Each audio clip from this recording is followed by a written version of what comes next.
It, bro. It was that, man. Man, I definitely feel as though it's a scary, scary thing when you're doing something like that, especially like pursuing music, man, being an artist. Mm-hmm. You know, you're gonna have a lot of naysayers, man, and everybody that's gonna have an opinion on what your sound should be. Mm-hmm. And I'm curious to understand how were you able to build that confidence in your head to be like, yo, this is me, this is the avenue I'm going down, and this is what's gonna get me where I gotta go.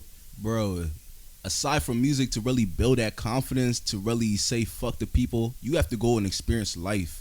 The reason I'm so fucking confident in what I do in my craft and I don't give a fuck what people say is because I've been through some hard shit, bro. I've been through life. I seen myself at the lowest point. I've been at my highest point.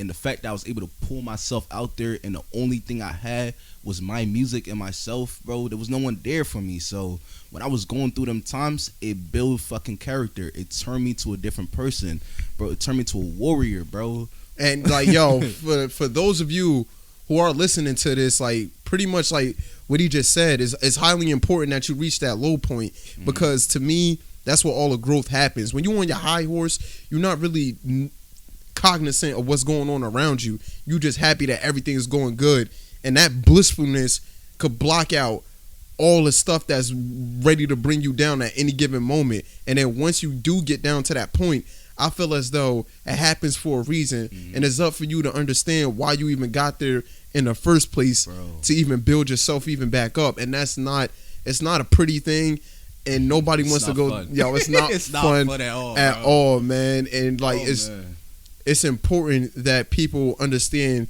that part of your journey, you know what I'm saying? Yeah, so man. Even get some more insight on that, bro, man. like I said, man, even recently there was times where I was sleeping in my fucking car, bro, and I don't want to even like just go on no sob story type shit, because once I reflected upon everything, I had some part to play in that, man. Right. With me and my family dynamics and me getting into it with my pops and shit like that. But there was times where I was fucking at my low. I was broke as fuck, my nigga. There was times where I was high too when I had my fucking Dodge Charger. I was whipping around here feeling like the man. So I seen both sides of the shit, bro. Right. And I know damn well it's not fun being low, but when you're at your low, that's when you're your truest self. I could truly say that, because it's no more fake shit. You can't try to compensate off with money. You can't compensate with shoes, bitches, all that, whatever. You can't hide that, because it's just you. Absolutely. And while I was there, it took me a lot of reflection. I kind of say I found myself. In one of my songs, I quote the lyric. I said, I found myself on the other side. I don't know and don't know why. I found myself on the other side. The other side was me being at the lowest fucking point in my life, bro. Facts. And That's facts, yo. For y'all Shit. listening, man, that's the God honest truth, man. Really peep what this man's saying, man. And like another thing that I want to talk about as well, man, is just going back to your roots to even begin with, man, and just telling that story of where you came from before you even got into this country. You feel me? Man, most people don't even know I'm an immigrant. If y'all don't know, I was born in Liberia. That's West Africa. The fact that I even got here was a miracle itself, bro. If you don't know some history in Liberia, there was a civil war in my country for years on end, meaning I basically came up from warfare. My dad was the one. My mom and my dad was struggling through. My mom had to carry me on her back. She even told me this. Miles on end. They call it like a lapa, where they tie. All my Africans, y'all know what the fuck I'm talking about, bro. It's like a little cloth. She tied me on her back, and she traveled with Miles just for them to even get water, just to even get food, just to stay safe, because it was guerrilla warfare in my country. It was different fractions, different people trying to, because the U.S. was involved, was in control of, like, not in control of Liberia, but they had some type of influence over Liberia. Right. Don't quote me on everything, but they had some type of influence. So once the U.S. left, it was total, everyone was trying to seize power. Like, yo, let me tell you, we running this shit now. So it was different fraction. So it was a warfare. It was a civil war going on in my country. And at that point, I was a baby, so I didn't know what the fuck going on. So I can't say I lived through war, but I still have dreams. I still remember some shit where it's crazy, bro. I was talking to my mom on the phone, and she's still in LIB by now. I was talking, and I told her about some of the dreams I had where there was gunshots. I heard was hiding under the table. I remember it was my auntie, and my auntie, the people had barged in and shit like that. I don't know how I remember this shit. It's so crazy, bro. They had barged in and shit like that, but my auntie was hiding me and shit like that. And I told my mom that story. She said, "How did you know that? Like, you were a baby." So it's crazy. So I guess it's weird, man.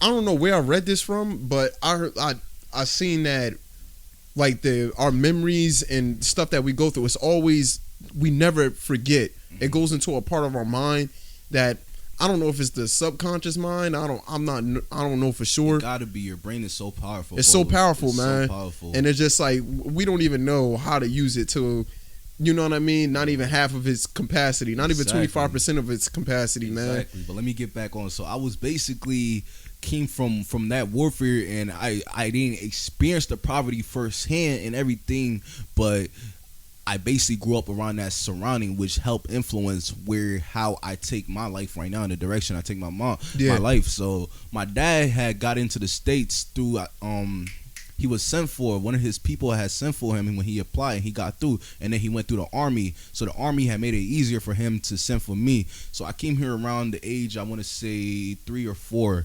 about that when I came over here. So I was still young as hell.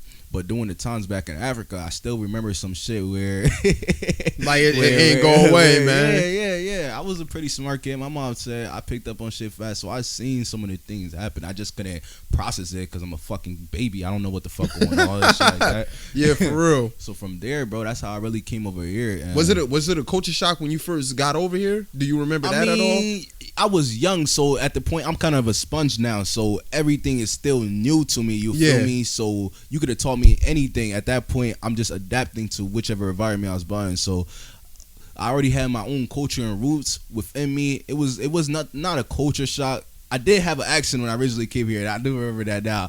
I did have an accent. It was a culture shock a little bit. Yeah. I remember some stories, bro. I remember some stories, bro. My cousin would be in the room. They would call me. They were like, "Yo, what's good, my dog?" And I'm like, "What the fuck? Why you calling me dog for?" I'm not a dog. I'm not, bro. I used to go. I don't know if you remember these classes called ESL or something like that. It's like an English, a reading class, like a learning class to really. When I went to school like in Newark for like my elementary years, and we used to call those classes, I believe it was SFA. Yeah, it was kind of the same thing. They call it ESL. I went to Garfield East, and I remember I had to take them classes to basically kind of catch up with the other kids. I wasn't slow or nothing, but my English and reading and stuff like that, I still had to catch up to that to catch up to what the standards was. Exactly. So if you call that culture shock in a way, yeah. But I picked on fast after that. That's why you came and you wouldn't.